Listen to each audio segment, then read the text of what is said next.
Olá, está começando mais um Extra Classe, uma iniciativa do Sindicato dos Professores de Escolas Particulares.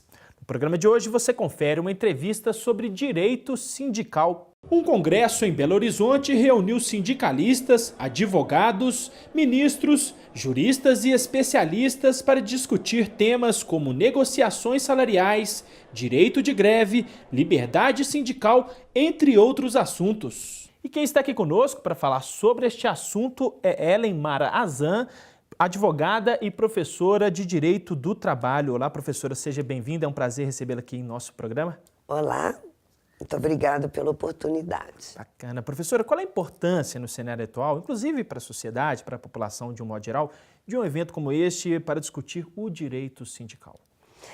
Eu acredito que desde a década de 90 que nós estamos precisando desta oportunidade.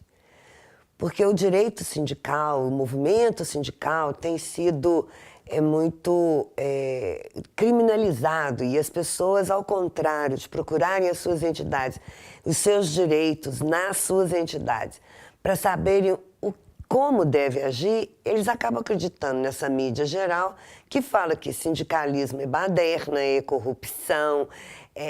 Então, essa oportunidade que a gente tem de explicar para as pessoas que o movimento sindical é fundamental para a vida delas, independentemente de elas estarem trabalhando ou não, porque é aqui que se cria direito, é aqui que se defende direito, é aqui que a gente consegue a nossa almejada liberdade, inclusive de expressão. Então, eu acho fundamental a discussão sobre o direito sindical e sobre o movimento sindical para toda a sociedade. Para toda a sociedade, né? Agora, professora, sobre isso, um dos temas discutidos no Congresso, uma das mesas, foi exatamente essa, né? A criminalização dos movimentos sociais e os impactos no sindicalismo. Eu gostaria que a senhora falasse um pouco mais sobre esse tema, né? De que maneira os movimentos sociais têm sido criminalizados e quais têm sido os impactos no movimento sindical.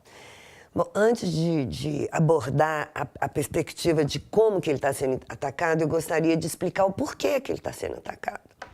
O sistema capitalista precisa de lucro. O movimento sindical, o que pretende? Pretende que a remuneração e os direitos da classe trabalhadora sejam melhores, que o salário seja melhor. E o que o patrão quer? Que o salário seja pior e que o trabalhador não tenha direito. Então, para que o sistema capitalista, o patrão, ganhe mais dinheiro e possa, com isso, ter a vida boa que normalmente eles têm, eles precisam colocar a classe trabalhadora ganhando menos, ganhando pouco. E dentro dessa iniciativa, ele precisa destruir o crédito, ou a acreditação, ou o ideal que a gente sempre teve dos nossos direitos, da organização sindical e dos nossos sindicatos. Então, por que ele está sendo criminalizado? Porque o sistema capitalista quer. E quem é o sistema capitalista? É quem comanda o nosso país, em todos os sentidos, inclusive a mídia. Executivo, judiciário, legislativo. Agora, como que ele está sendo criminalizado? E não é só o movimento sindical, são todos os movimentos sociais. Sem teto, sem terra, sindical, os estudantes, todos de uma maneira geral. Quem não está de acordo com o que o capital quer está sendo criminalizado. E quando a gente se organiza, quando a gente junta, quando a gente sai para uma mobilização, ou quando a gente reúne numa assembleia, quando a gente discute os nossos direitos, isso incomoda. E ao incomodar, eles precisam dizer que está incomodando não ao sistema que está deixando de ganhar com a nossa mobilização, mas está incomodando a pessoa que quer ir trabalhar e o ônibus não funciona, ou a pessoa que está precisando de um médico e o médico não está lá. Só que não se explica que este médico está em greve, esse médico não está lá, porque também não tem esparadrapo, gaze, medicamento, e ele, enquanto pessoa, não dá conta de simplesmente fingir que está atendendo a pessoa, ele precisa de atender efetivamente. Então, a grande questão, que eu acho muito importante deixar claro, é que nós temos que nos conscientizar que a greve do rodoviário, a greve do metroviário, a greve do professor, todas essas greves, elas servem não só para o professor, não só para o médico, elas servem para todos nós. Sim. né? Então, a criminalização, ela é um ataque bem genérico.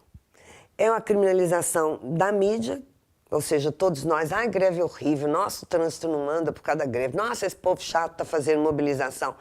Estamos tendo a criminalização dos tribunais, porque o tribunal, os tribunais trabalhistas e o Poder Judiciário Civil, em relação aos servidores públicos, inclusive, o que eles têm entendido?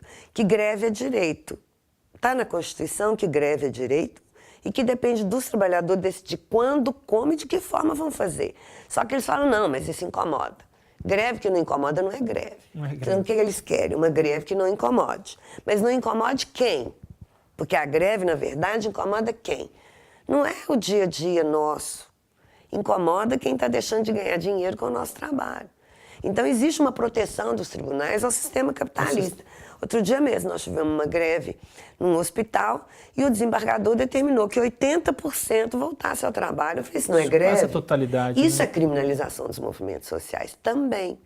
Além do que, para os movimentos sociais nas ruas, não se coloca, por exemplo, você ou a televisão do Simpro dando notícia do que está acontecendo. Não. Coloca uma Globo num helicóptero para dizer estão quebrando, estão invadindo, estão isso. Só a questão negativa. Sim. Mas estão sendo vitoriosos, nós vamos ter melhores condições de vida, a sociedade vai melhorar nesse sentido. Ninguém coloca. Então nós temos quem atrás dos nossos trabalhadores que se mobilizam e da nossa população que se mobiliza? Polícia. Sim. Polícia é para ladrão. Polícia não é para trabalhador, não é para mobilização. Agora, professor, como o trabalhador pode se informar melhor sobre alguns dos seus direitos básicos? Existe algum site, algum meio que ele possa recorrer para se informar melhor? Olha só, eu tenho tido experiência em sala de aula que nem mesmo o estudante de direito conhece os seus direitos, enquanto trabalhadores, enquanto estagiários ou enquanto estudantes. Eu acredito que isso seja um movimento também político e ideológico para que ninguém saiba dos seus direitos, porque quem não conhece os seus direitos não procura os seus direitos. Então, o que eu oriento? Eu oriento que a primeira coisa, na hora que a gente aprende a ler, na hora que o nosso filho começou a ler, vamos começar a dar para ele a Constituição brasileira. A linguagem é fácil, não é linguagem de juridiquês, é simples. E na medida em que eu, enquanto mãe ou enquanto pai, estou ajudando meu filho a ler, eu também estou aprendendo e me conscientizando dos meus direitos. Depois que eu já estou trabalhando, e assim, como o trabalho no Brasil é tido como você só é digno se você trabalha, e se você não trabalha, você é vagabundo. Existe toda uma cultura em cima disso que é errada, equivocada. Quem não tem trabalho é porque o Estado não propicia essas condições. Quem não estudou não é porque era preguiçoso, não, é porque o Estado não deu escola Sim. pública. Quem está doente é porque o Estado não nos dá condições de saúde. Então, tira essa culpa, vamos tentar tirar essa culpa de dentro de nós e vamos nos informar. Se eu estou trabalhando é porque eu preciso.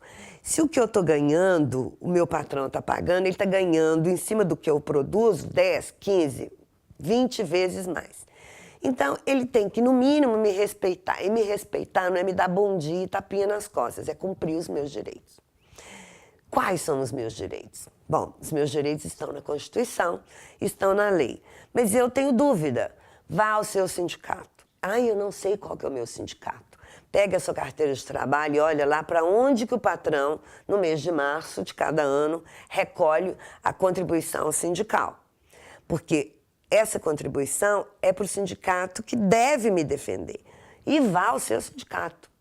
Se você fala, não, mas eu não quero um sindicato, é muito longe, liga para o seu sindicato, entra no site do seu sindicato. Hoje nós temos condições de nos informar.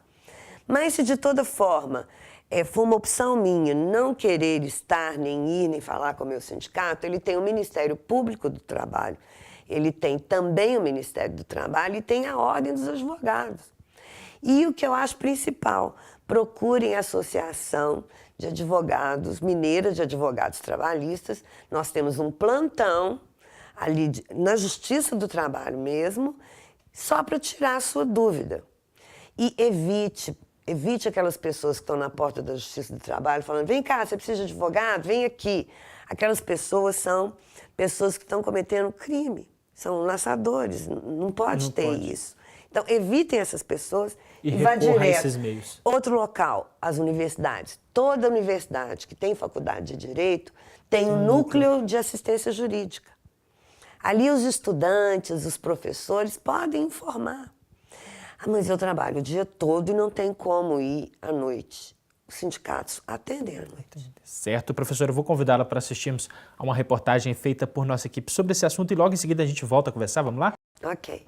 Sindicalistas, advogados e juristas se reuniram em Belo Horizonte para discutir as muitas faces do direito sindical. Em 2 dias de evento, mais de 2.000 pessoas tiveram a oportunidade de acompanhar debates sobre negociações coletivas, liberdade sindical, terceirização, entre outros assuntos. Todos os trabalhadores, os advogados, os sindicalistas, não podemos ficar alheios a debates dessa natureza, porque a partir deles confrontam-se ideias, apontam-se novas perspectivas e, por conseguinte, novas soluções para as mazelas sociais que graçam o país. A criminalização dos movimentos sociais e a judicialização das demandas trabalhistas foram alguns dos temas que atraíram a atenção de sindicalistas e assessores jurídicos de sindicatos durante o evento. Nós estamos vivendo, apesar de estar vivendo um período de democracia no Brasil, o movimento social e especialmente o movimento sindical está judicializado. E aqui nós estamos vendo as leis, discutindo as leis e conhecendo inclusive o mundo do trabalho do lado do jurídico, que nos apresenta alguma possível saída. Na maioria das greves ou manifestações de trabalhadores, imediatamente tem punição. Quando é greve, a classe patronal entra com um dissídio de greve, pede para transformar a greve em greve abusiva, os tribunais declaram a greve abusiva e ainda colocam uma multa exorbitante nas costas dos sindicatos e até às vezes dos trabalhadores, do dirigente sindical. Chega a ponto de pedir a prisão do dirigente sindical se descumprir as decisões ou descumprir até mesmo as liminares. De acordo com o presidente da Comissão de Direito Sindical da OAB Federal, Bruno Figueiredo, uma das questões centrais nessa discussão é o respeito ao direito de greve dos trabalhadores. O direito constitucional de greve, ele é legítimo, é previsto na Constituição da República e é imprescindível para o avanço do nosso país. Temos algumas decisões judiciais de multas altíssimas, 200 mil, 500 mil reais por dia, se for feita greve. Então, realmente nós estamos tendo alguns problemas nesse sentido, onde devem sim ser reavaliados. A OAB, a Comissão de Direito Sindical, está sim sempre avaliando essas situações e quando chega qualquer abuso nesse sentido, os sindicatos levam as questões à ordem, que será analisada e tentará sempre estar do lado da população. Aquilo que já na década de 20 Washington Luiz dizia que a questão social é caso de polícia, no que diz respeito à greve, o judiciário continua entendendo da mesma forma, beneficiando o patrão, prejudicando os trabalhadores e rasgando a Constituição, o que é mais lamentável, porque o Poder Judiciário tem o dever de zelar pela efetividade da Constituição e, nesse particular, ele não faz. Ele só serve ao patrão e contra a Constituição, contra a construção da cidadania, contra os trabalhadores. Segundo o presidente do Sindicato dos Advogados, a mobilização é a única arma que resta aos trabalhadores na luta por direitos. A única forma de manter, de equiparar dos dois lados é através do movimento grevista. Só que a gente tem visto aí que tanto o Poder Judiciário quanto o aparelho repressor do Estado, muitas vezes ele reprime a greve de forma muitas vezes até violenta, dificultando que o trabalhador possa conseguir alcançar os seus ganhos aí, nas negociações coletivas. Agora, professora, outro tema também discutido neste congresso, que nós vimos aí na reportagem, foi a questão da terceirização. A terceirização, me parece que hoje também representa um problema para o direito sindical, não é? E também para os trabalhadores, né? Com certeza. Terceirização é crime. E é crime hediondo, porque ele, inclusive, afasta da possibilidade do trabalhador reivindicar seus direitos e ter solidariedade. O sistema capitalista sempre quis transformar os trabalhadores em inimigos entre eles e não inimigo dele. Com a terceirização, ele fez isso. Então, essa terceirização, que inclusive é proibida por lei, eu estou dizendo que é crime, que é proibida por lei. E que tá o tribunal, na legislação? Tá, não. O Tribunal Superior do Trabalho legislou, abriu a porta, escancarou a porta para que as empresas pudessem fazer isso. Então, o que eu tenho? Eu tenho o trabalhador terceirizado, ganhando menos, precarizado, sem as condições, sem o seu sindicato, inclusive, sem saber que ele deve estar no mesmo sindicato do trabalhador de mão de obra direta, e o de dentro morrendo de medo de sair, perder o emprego ou de ser terceirizado. Ele se transforma em quê? Inimigos. E o de fora quer provar para o empregador que ele, sendo terceirizado, ainda é melhor do que o outro. E o outro o que faz? Não, o senhor pode até reduzir meu salário, mas eu quero ficar aqui dentro. Então, isso quebra. A terceirização é uma ideologia pensada para quebrar a solidariedade entre os trabalhadores, para que eles sejam inimigos. Como não existe lei, o judiciário veio e possibilitou isso para as empresas. É uma interpretação do judiciário a respeito da legislação trabalhista? Não é uma interpretação, não. Não é uma posição, porque a interpretação estava na súmula 256, que dizia ilegal a terceirização.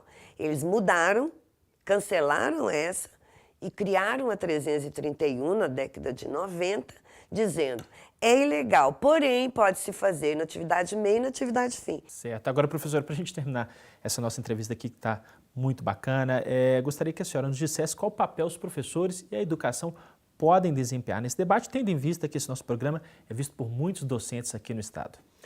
Pois é, o professor, eu acho que independente da matéria que ele esteja lecionando, ele é, em primeiro lugar, pessoa humana e cidadão. Então, ele tem que ensinar cidadania a todos os seus alunos. E o que é ensinar cidadania? Por exemplo, ele vai dizer, é um professor de história, então vamos pegar como é que é a história da nossa Constituição, como é que foi a luta do movimento sindical para que a gente tivesse direito de trabalho.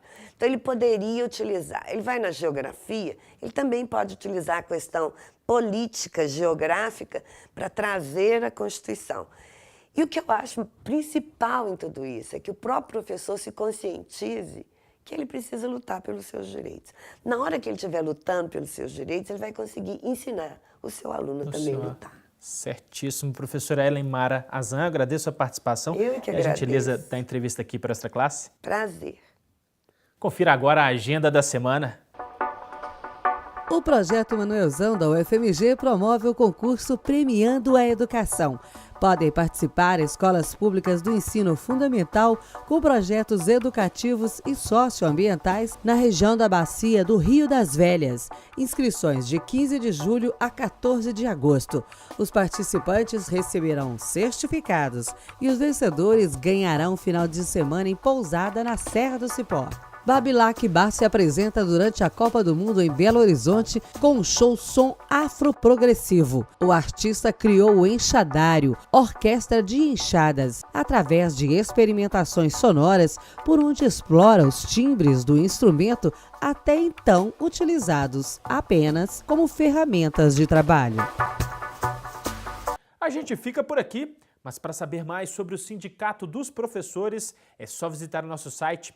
Sua participação é muito importante. Envie sugestões e críticas para o endereço extraclasse@simprominas.org.br. Um grande abraço e até a próxima semana.